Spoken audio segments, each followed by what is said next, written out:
Press के साथियों को बहुत बहुत धन्यवाद मैं देना चाहता हूं।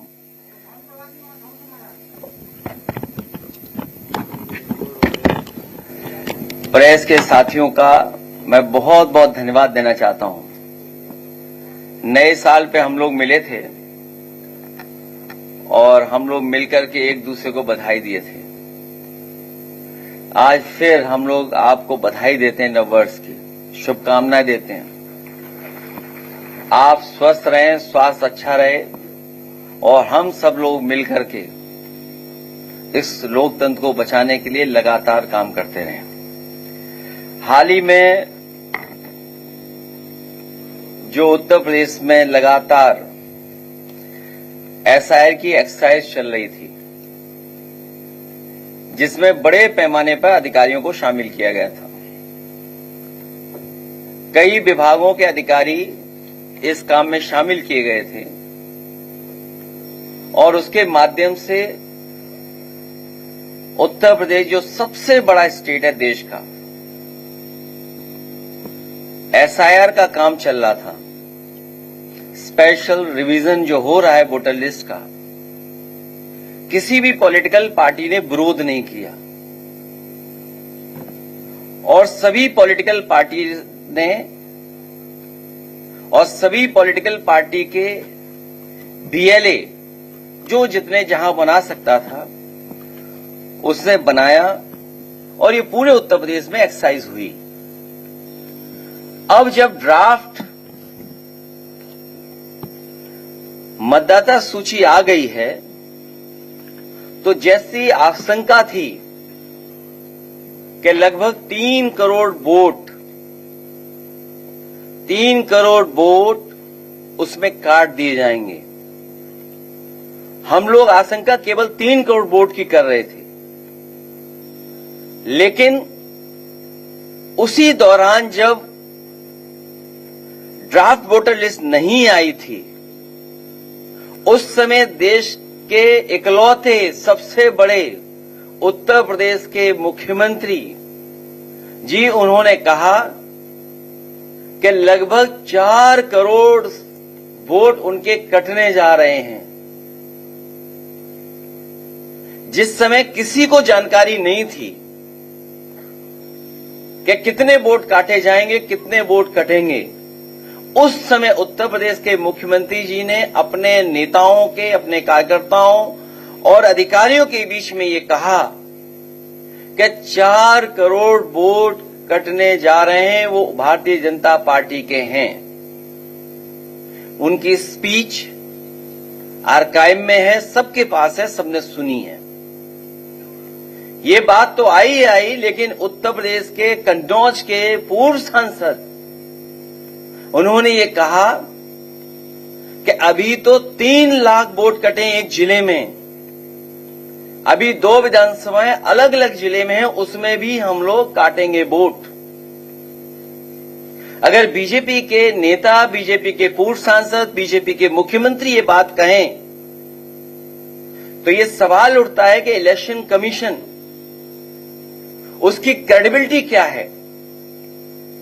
हम लोग किससे माने कि किसका ड्राफ्ट लिस्ट, कौन वोटर लिस्ट ठीक करेगा? और जब इतनी बड़ी एक्सरसाइज हुई हो तो हम उम्मीद करते हैं उत्तर प्रदेश के लोग कि वोटर लिस्ट ठीक होगी। लेकिन इधर जो डिफरेंस नजर आ रहा है राज्य चुनाव आयोग के माध्यम से और भारत सरकार की एक्सरसाइज के बाद जो डिफरेंस नजर आ रहा है, वो डिफरेंस इतना नजर आ रहा है कि लग रहा है कि कोई न कोई साजिश षड्यंत्र चल रहा है। वोट पीडीएस समाज का काटने का और अपना वोट बढ़ाने का। जब एक प्रतिष्ठित अखबार में ये बात आई कि सरकार ने ये निर्देश दिए हैं कि हर बूथ पर 200 वोट बढ़ाए जाएं, तो शक और गहरा हो जाता है। क्या कोई कल्पना कर सकता है कि एक दल ये कहे कि वोट बढ़ाया जाएगा 200 और सुनने में आ रहा है अलग अलग जिले में अधिकारी भेजे जा रहे हैं। अगर अधिकारी भेजे जा रहे हैं तो उसकी सूची कहां है? जो अधिकारी भेजे जा रहे हैं इस एक्सरसाइज को और आगे बढ़ाने के लिए, मेरठ बड़ा जिला है, बड़े पैमाने पर वोट कटे हैं, राजधानी लखनऊ में वोट बड़े पैमाने पर कटे हैं।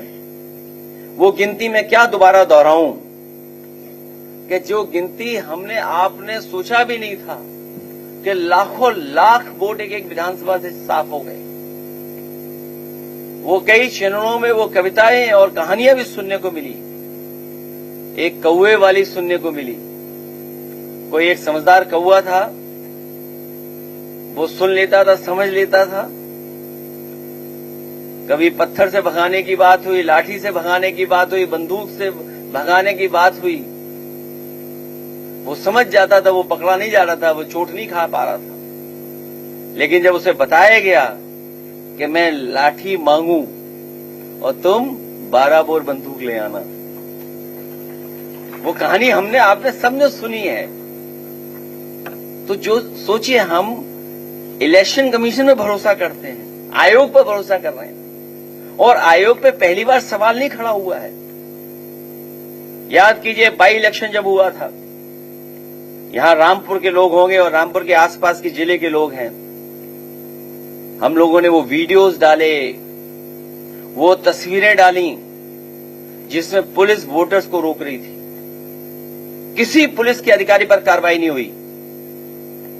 उसके बाद जो बाई इलेक्शन में हुआ है, शायद दुनिया ने देखा होगा, और मैंने आपके माध्यम से ये अपील की थी कि दुनिया के जितने भी हमारे लोग हैं जो ये समझते हैं कि लोकतंत्र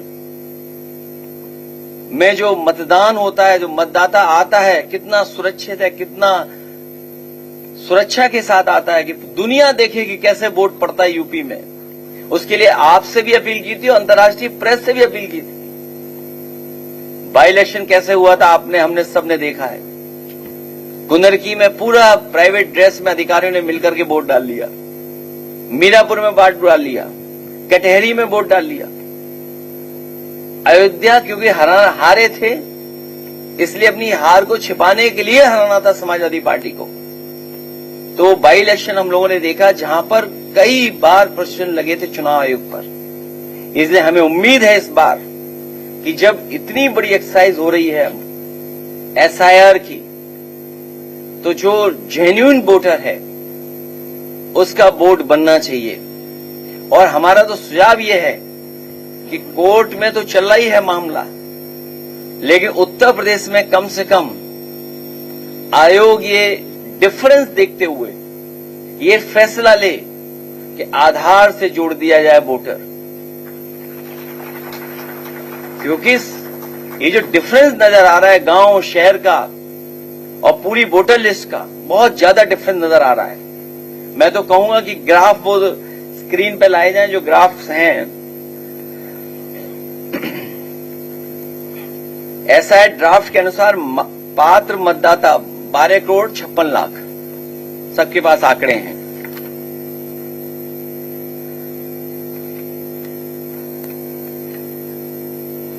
ग्राफ सेकंड कॉपी, सेकंड दिखा दो।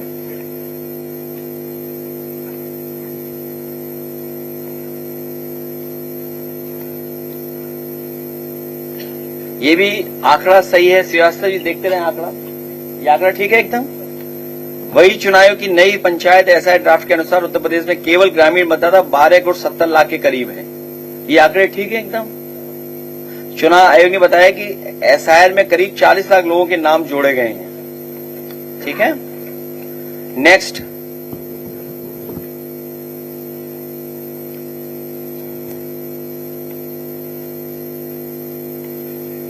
और एसआईआर ड्राफ्ट में ये बता रहे हैं कि 13 लाख ग्रामीण क्षेत्र में वोट कम हुए, ये भी ठीक है। जो एसआईआर ड्राफ्ट वोटर लिस्ट बनी है उसमें ये बताया जा रहा है कि इतने कम हो रहे हैं वोट।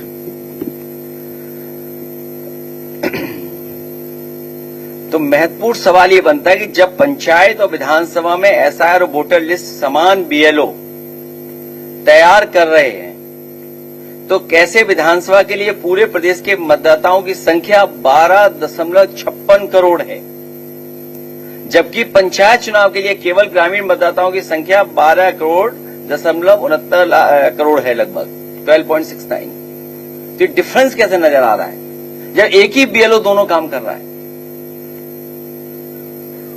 राज्य निर्वाचन आयोग और नेशनल के आयोग के माध्यम से जो डिफरेंस नजर आ रहा है वो इतना नजर आ रहा है जब एक ही बीएलओ दोनों की काउंटिंग कर रहा है।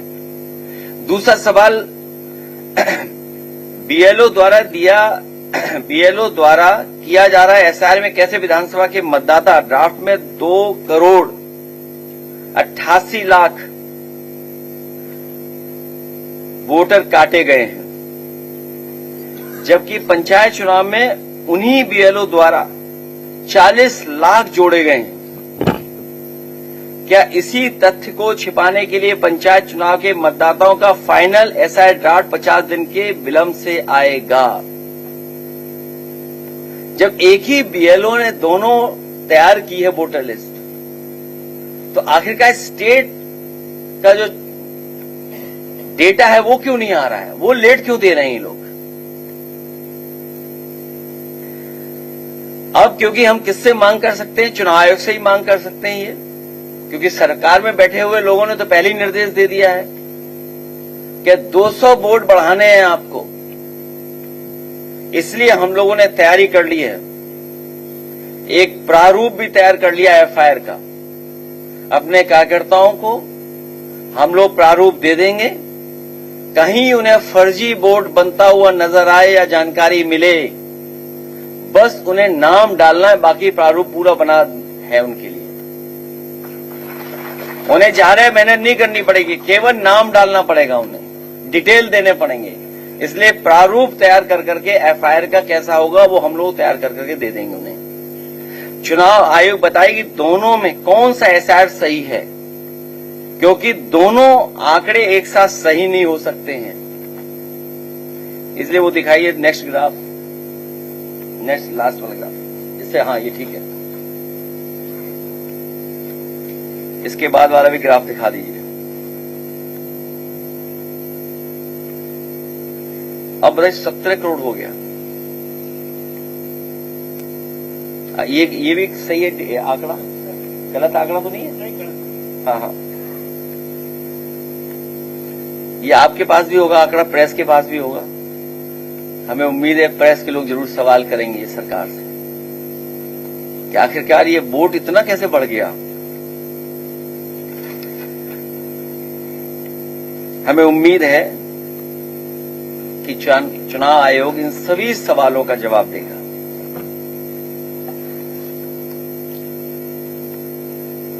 ईसीआई ने जो जानकारी दी है हम लोगों को, या जो जानकारी मिल रही है, ईसीआई ने अभी तक जानकारी सार्वजनिक नहीं किया है और बताया जा रहा है कि 1,93,93,00,000 यानी करीब 2 करोड़ लोगों की मैपिंग हो जाने के बाद उन्हें अब अनमैप्ड कर दिया गया है।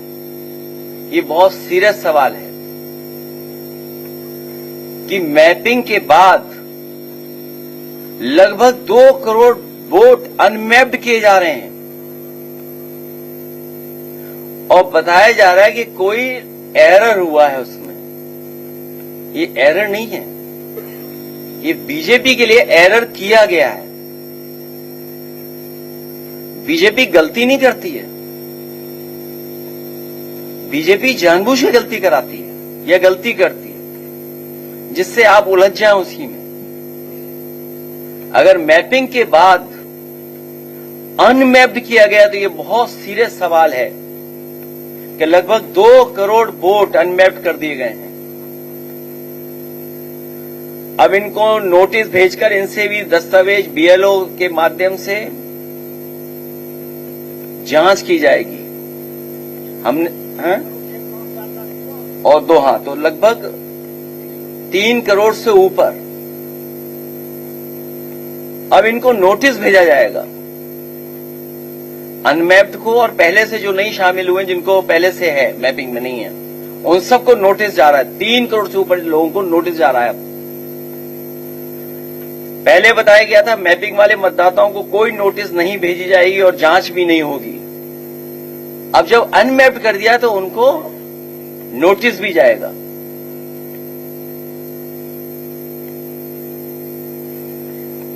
ये ऐप किसका है आखिरकार? फिर सवाल वही आ गया घूम फिर कर। आखिरकार चुनाव आयोग ये बताए कि ऐप किसका बना हुआ है, ऐप किसने बनाया है, टेक्नोलॉजी कौन सपोर्ट कर रहा है आयोग को? कम से कम पॉलिटिकल पार्टी तो ये जाने। अगर इन हाउस कोई ऐप बनाए तो कोई बात नहीं, लेकिन अगर कोई ऐसी कंपनी है जिसने कभी इलेक्ट्रल बॉन्ड दिया हो, चंदा दिया हो बीजेपी को, तो ये सीधा सीधा बड़ा सीरियस सवाल खड़ा होता है कि अगर किसी मैपिंग ऐप कंपनी ने इलेक्ट्रल बॉन्ड के माध्यम से चंदा दिया हो बीजेपी को और वही मैपिंग कर रही हो, वही डेटा का मैनेजमेंट कर रहे हो। सुनने में यहां तक आ रहा है कि इलेक्शन कमीशन ने डिस्ट्रिक्ट लेवल पर जो अपने हैंडल्स बनाए हैं वो भी आउटसोर्स किए हुए हैं, वो भी किसी को आउटसोर्स किए गए हैं। इसका मतलब सीधा सीधा यह है कि लाखों वोट उनको डिलीट कर करके और विपक्ष को इसी में उलझा के रखना है, क्योंकि अब मुद्दों से ये नहीं जीत सकते हैं। तो ये वोटर लिस्ट से हेराफेरी कर करके और प्रशासन के माध्यम से अभी से तैयारी हो रही है उत्तर प्रदेश की कि उत्तर प्रदेश के चुनाव को प्रभावित किया जाए। और सुनने में आ रहा है कि जो बीजेपी के आइडियोलॉजी से मैप करते हैं अपने आप को, जिनकी मैपिंग की गई है, कुछ अधिकारियों की मैपिंग की है कि अगर आइडियोलॉजिकली उनके साथ मैपिंग है तो उन्हीं को हियरिंग के ड्यूटी पर लगाया गया है जो डिस्ट्रिक्टों में भेजे जा रहे हैं। इसलिए जो पहले मांग की हम लोगों ने कि वो अधिकारी जो हियरिंग करने जा रहे हैं, जिनकी बीजेपी ऐप से मैपिंग की है, आइडियोलॉजिकल मैपिंग की है, आखिरकार वो अधिकारी कौन है? और हमने देखा है समय समय पर कि जब चुनाव होता है तो किन की पोस्टिंग की जाती है, किन को हटाया जाता है, जाति के आधार पर, धर्म के आधार पर भारतीय जनता पार्टी फैसला लेती है। इसलिए बीजेपी के ऐप से मैपिंग करके आइडियोलॉजिकली उनसे मैप कर रहा है जो अधिकारी, उसको निरीक्षण के लिए भेजा रहा है। और फिर दबाव में हम न केवल हमारे वोट डिलीट किए जाएंगे, बल्कि बीजेपी के लोगों की तैयारी है कि पहले जो उन्होंने डबल ट्रिपल वोट बना रखे थे वो वोट दोबारा जोड़े जाएं, ऐसे अधिकारियों को भेजा जा रहा है।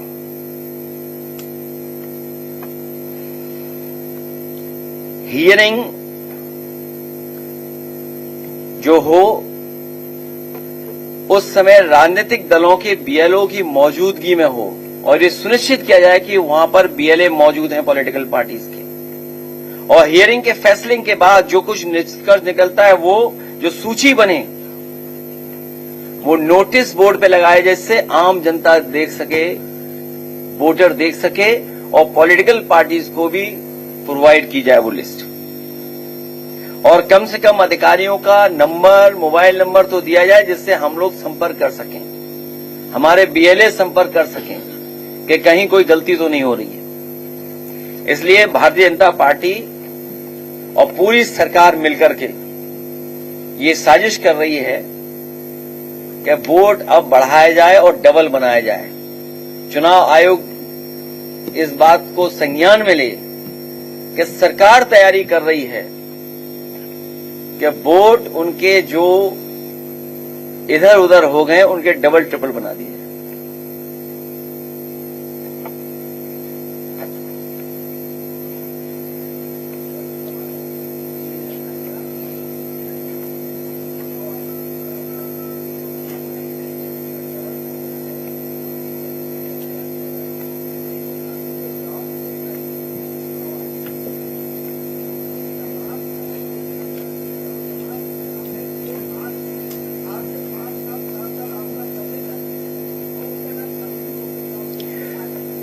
बहुत सारी कमियां बहुत सारी जगह पर अखबारों के माध्यम से और हमारे कार्यकर्ता बता रहे हैं कि अभी भी वोटर लिस्ट में गलतियां हो रही हैं। इसीलिए हमारी मांग है कि वोटर लिस्ट को अगर आधार से जोड़ी जाए, क्योंकि आधार में सब आंकड़े हैं,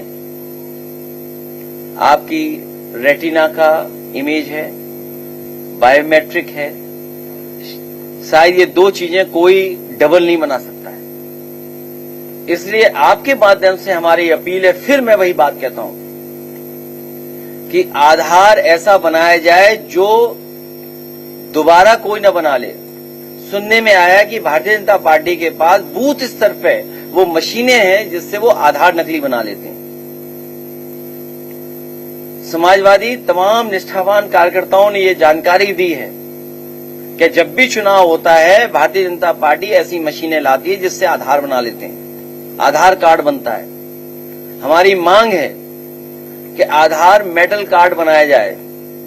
जिस तरीके से बड़ी बड़ी बैंक्स के मेटल कार्ड होते हैं, जो सबसे प्रीमियम कार्ड होता है वो मेटल का होता है। और आजकल तो इतना आसान है चीजों को, अपने डेटा को बचाने के लिए। तो हमें उम्मीद है कि उत्तर प्रदेश में जो गोलमाल हो रहा है, जिस तरह की हेराफेरी की तैयारी है, जिस तरह की साजिश है, इसी को देखते हुए देश में एक बार फिर देश फैसला लेगा कि आधार से वोटर लिस्ट जोड़ दी जाए।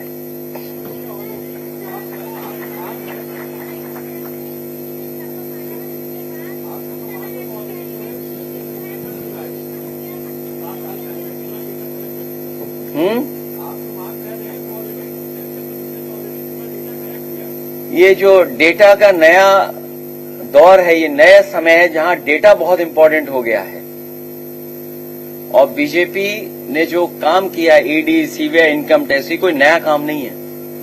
ईडी, सीबीआई के माध्यम से हम लोग देखते आए, पूरा महाराष्ट्र के लीडर्स, महाराष्ट्र में सबसे ज्यादा ईडी, सीबीआई, इनकम टैक्स हुआ। अगर आप बीजेपी के हैं तो कोई ईडी, सीबीआई, इनकम टैक्स आपको नहीं पकड़ेगा। अभी सुनने में आ रहा है कि 800 करोड़ से ज्यादा का कोडिन भाई लोगों ने कुछ बनाया है। कोडिन भाइयों के पीछे कोई ईडी, सीबीआई, इनकम टैक्स नहीं है। और फिर 800 करोड़ से न जाने कितना और 800 करोड़ बनाया होगा। पूरा ट्रेल तो पता लगे आखिरकार कितना पैसा बनाया गया है। जहां इलेक्शन है वहां क्यों एक्टिव है ईडी, सीबीआई, इनकम टैक्स? जहां खुलेआम कोडिन भाई घूम रहे हैं उनके खिलाफ क्यों नहीं हो रहा? केवल सरकार अभी तक तो वोट चोरी में लगी हुई थी, वोट डकैती में लगी हुई थी, अब डेटा की डकैती भी करना चाहती थी। क्योंकि वहां पर भारतीय जनता पार्टी को पता है कि वो जीतने वाले नहीं हैं। वहां पर पुनः वहां की जनता, वहां की मुख्यमंत्री आदरणीय ममता बनर्जी के साथ जनता पूरा समर्थन दे रही है, समर्थन कर रही है।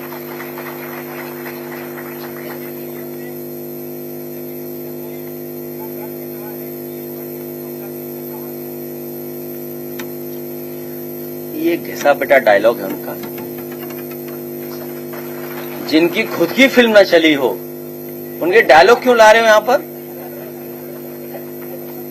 और मैंने तुम्हें कितनी बार समझाया कि अगर उनके सच्चे डायलॉग होते तो फिल्म ज्यादा चलती। और कभी सच्चा डायलॉग सुनना हो तो एएनआई का सुन लेना, आर्काइव वाला।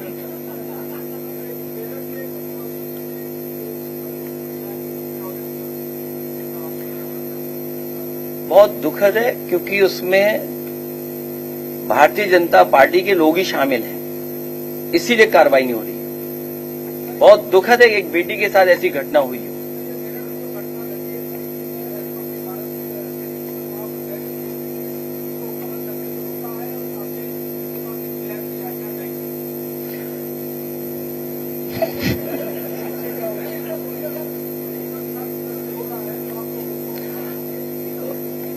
उत्तर प्रदेश में सबसे ज्यादा अनसेफ हैं बेटियां और महिलाएं, और ये आंकड़े बताते हैं। हम कैसे साबित करते हैं कि हमारा लॉ एंड ऑर्डर बेहतर है? टीवी चैनल से थोड़ी करते हैं हम लोग। टीवी चैनल तो कई बार अपने बजट के हिसाब से बोलते हैं, लेकिन आंकड़े तो झूठे नहीं हो सकते। लॉ एंड ऑर्डर कैसा है वो आंकड़े बताते हैं। आज सबसे ज्यादा अनसेफ महिलाओं के लिए, बेटियों के लिए कोई है, और सबसे ज्यादा घटनाएं अगर कहीं हो रही हैं तो वो उत्तर प्रदेश में हो रही हैं।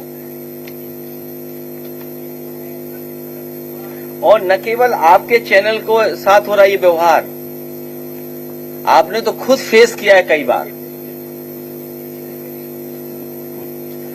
और अभी हमारी पार्टी के नेता आदरणीय रामजय सुमन जी जा रहे थे, उन्हें भी नहीं जाने दे रहे। आखिर सरकार क्या छिपाना चाहती है? आपको याद होगा हाथरस में बेटी के साथ क्या हुआ था। उसके परिवार की कहीं कोई सम्मान नहीं मिला उस परिवार को।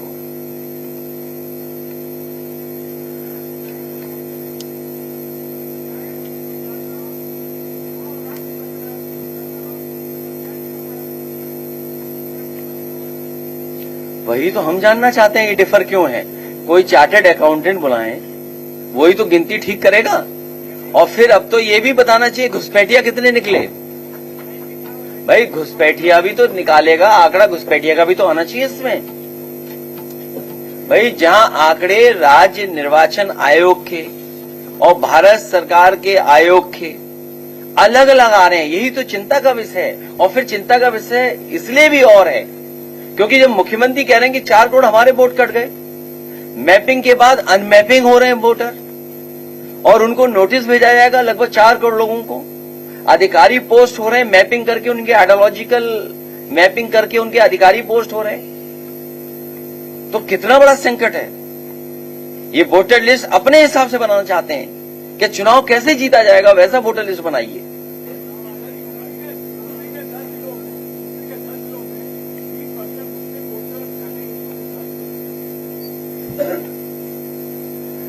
हमारी पार्टी लगातार प्रयास कर रही है किसी का वोट ना कटे।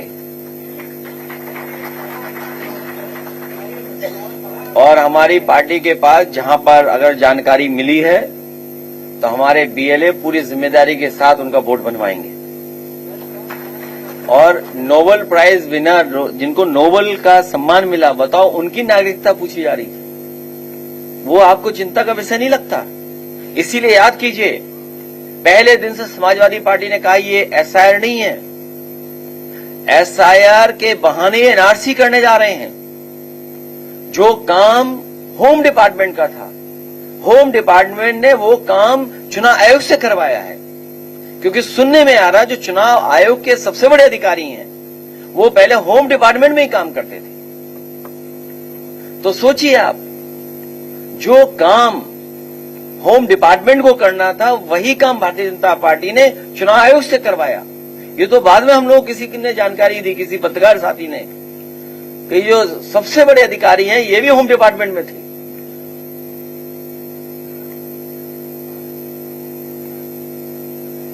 वही मैंने कहा कि 4 करोड़, जब 1 करोड़ आ गया पहले डेटा, फिर 1 करोड़ से ऊपर अनमैप कर दिया तो कितने हो गए? 4 करोड़ तो हो ही गए लगभग। तो ये 4 करोड़ वोटर ऐसे हैं जो अधिकारियों पे और तब इनके लोग मिलकर के दबाव बना करके डबल वोट बनवाने जा रही भारतीय जनता पार्टी। इसीलिए एफआईआर दर्ज कराने के लिए समाजवादी पार्टी अपने बीएलए लोगों से कहेगी, अपने पीडीएफ प्रहरी लोगों से, क्या प्रारूप उनको पास पहुंच जाएगा, उन्हें केवल डिटेल भरना है उसका और एफआईआर दर्ज कराने की तैयारी करें।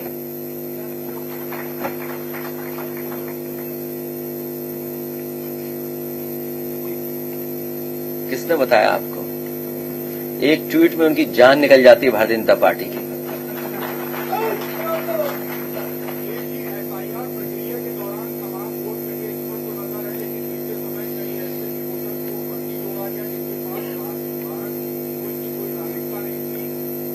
तो वो सूची कहाँ है? घुसपैठियों की सूची तो दें।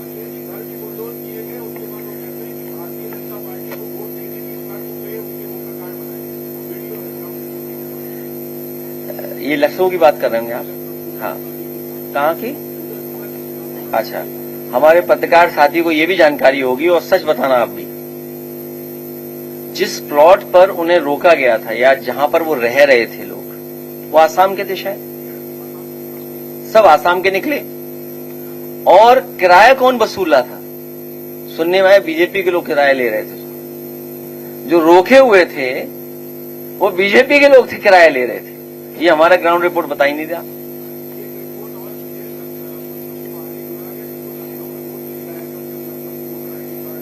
ये भारतीय जनता पार्टी इसी तरह की वोटर लिस्ट में हेराफेरी करने की तैयारी है। इसलिए चुनाव आयोग हम लोगों को मुस्तैदी से जितने आपके माध्यम से जो जानकारी पहुंच रही, प्लस ये जितने भी जिम्मेदार कार्यकर्ता नेता बैठे हमारे आसपास, ये सब जिम्मेदारी निभाएंगे।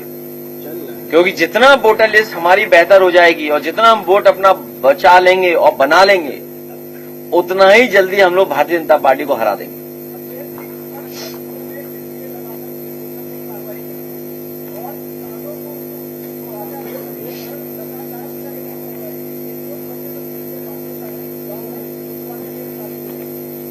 तो 600 तो ग्रामीण में मान लीजिए, फिर मनरेगा क्या होगा? जो विकसित भारत जी राम जी स्कीम आई है, ये इसलिए कर रहे हैं कि बजट कम आ रहा है ऊपर से, तो जितनी अर्बन ग्राम सभाएं हो जाएंगी उतना बजट कम मांगना पड़ेगा।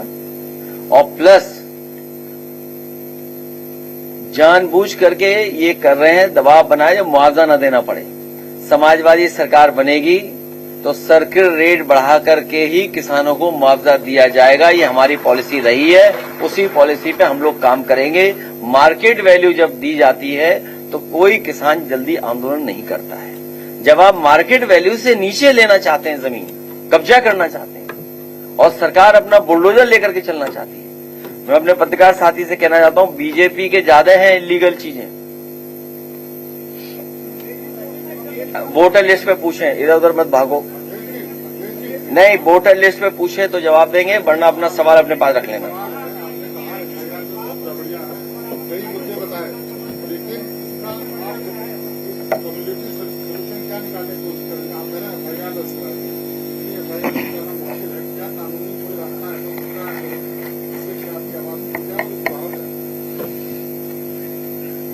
एसआईआर इसलिए हुआ था कि वोटर लिस्ट ठीक हो जाए। बहुत सिंपल सॉल्यूशन कि वोटर लिस्ट ठीक हो जाए। लेकिन धीरे धीरे जानकारी मिल रही है कि एसआईआर के अंदर जितनी भी इंस्टीट्यूशन शामिल हैं वो सब बीजेपी के लिए काम कर रहे हैं। हमें आपको यही नहीं पता है कि मैपिंग ऐप किसका है, कौन टेक्नोलॉजी का सपोर्ट कर रहा है। आखिरकार पॉलिटिकल पार्टी के लोग हैं हम लोग, जानकारी होनी चाहिए हम लोगों को। और जो सवाल आपका है, पूरे देश में भारतीय जनता पार्टी ने एसआईआर के माध्यम से पॉलिटिकल पार्टीज को परेशान किया, लेकिन यूपी आते आते एसआईआर के माध्यम से बीजेपी खुद परेशान हो गई। तो परेशान क्यों है बीजेपी? इसलिए परेशान है क्योंकि हमारे बीएलए और हमारी पार्टी के बहुत जिम्मेदार लोगों ने बहुत जिम्मेदारी से काम किया है। आगे भी हम लोग जिम्मेदारी से काम करेंगे। इसीलिए प्रारूप पहली प्राथमिकता पे हम लोगों ने ये तैयारी की है कि अगर कहीं डबल बोर्ड बनता है या कोई फर्जी बोर्ड बनाते हैं तो उस पर एफआईआर भी होगी और हम लोग आपके माध्यम से लगातार रहेंगे। और अगर हम लोगों को कोर्ट जाना पड़ेगा, आखिरी जगह पर दरवाजा वहीं पर खड़काना पड़ेगा, तो वहां पर भी हम लोग जाएंगे।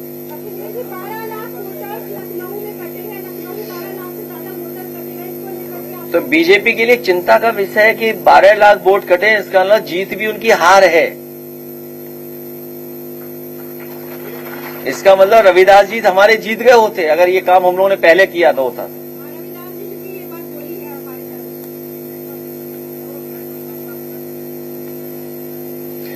इसकी मांग की है हम लोगों ने कि जो नए मतदाता, क्योंकि हर दिन मतदाता बढ़ेगा, हर दिन कोई न कोई 18 साल का हो रहा है, तो ये तो ऑनगोइंग प्रोसेस है। तो ये सूची मिलेगी, उस पर हम लोग काम करेंगे।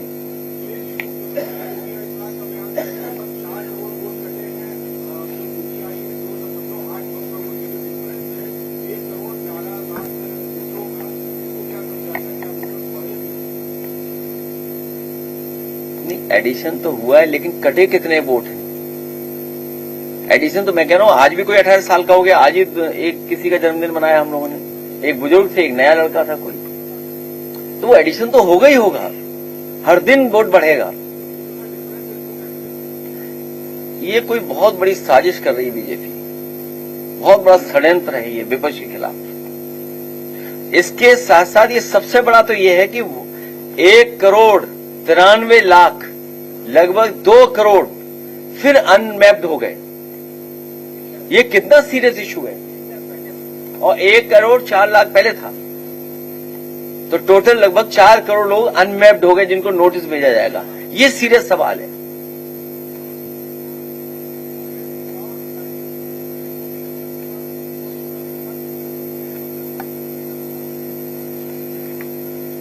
तो नोबेल प्राइज जिनको मिला वो कैसे नागरिकता चेक हो रही उनकी, वो कैसे नागरिकता चेक हो रही? फिर चुनाव की जिम्मेदारी थोड़ी है,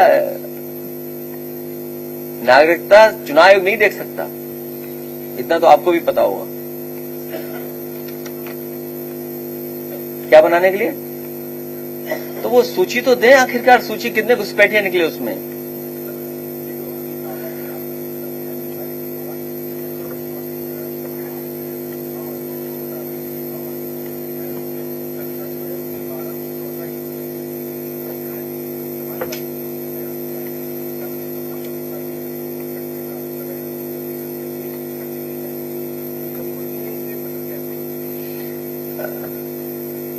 हमारी पार्टी मूव करेगी, अभी बहुत समय है।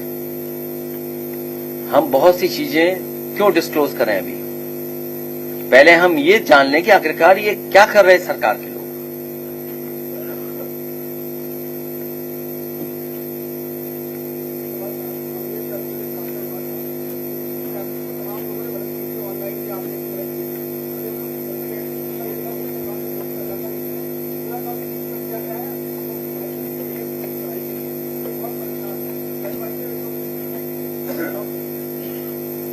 परिवार से दिलवाना, एप्लीकेशन दिलवाना।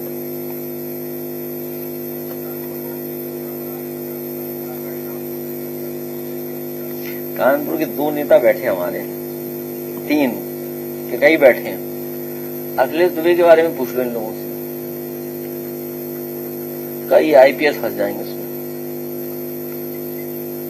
और वहां तो एक बहुत बड़ा अधिकारी वो बैठा है जिसने कन्नौज में लगभग 10,000 रेड कार्ड दिए थे 2019 के चुनाव में, तो पुलिस से। और ये देखिए, अभी ये सवाल पूछे थे पत्रकार साथी कि जिसकी इनकाउंटर कर दिया, सोचिए आप, और अपना इनकाउंटर सही साबित करने के लिए स्वजाति का भी इनकाउंटर किया था, वो भी फर्जी। एक फर्जी इनकाउंटर को छिपाने के लिए एक और फर्जी इनकाउंटर किया था अमेठी में, अगर याद हो आपको। अमेठी रहने वाले अमेठी के थे।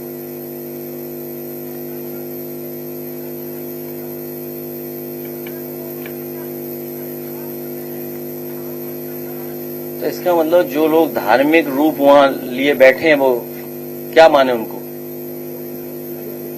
अगर भाई ये सवाल आया है तो धर्म के जो एकदम पहनावे में हैं, ये बात तो उन्हें सोचनी चाहिए।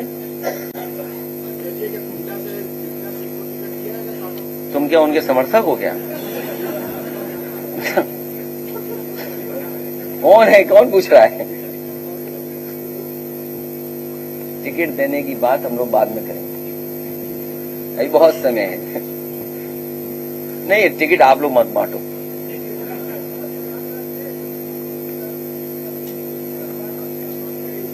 वो इसलिए किया होगा कि मुख्यमंत्री गए होंगे वहां स्नान करने, उनके स्नान में कहीं वो ना आ जाए, कोई डिस्टर्बेंस ना हो।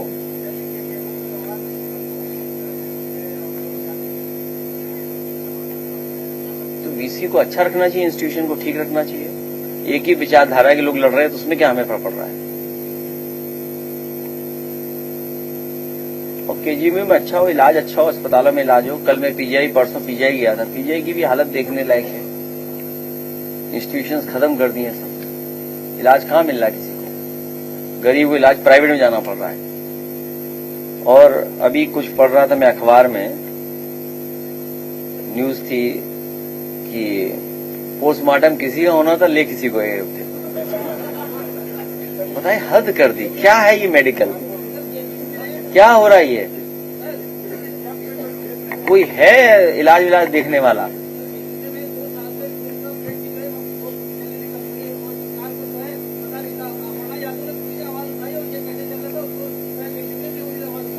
इनके सवाल का जवाब हम नहीं देंगे, किसी के समर्थक दिख रहे हैं मुझे।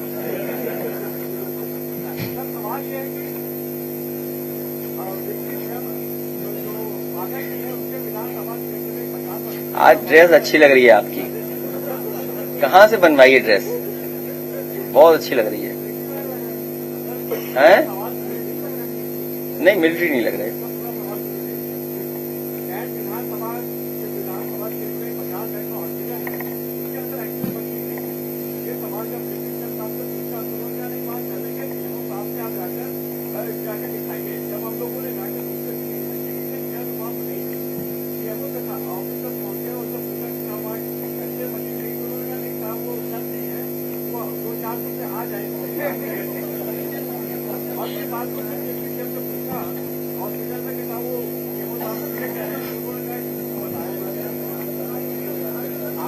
खांसी तो नहीं है आपको?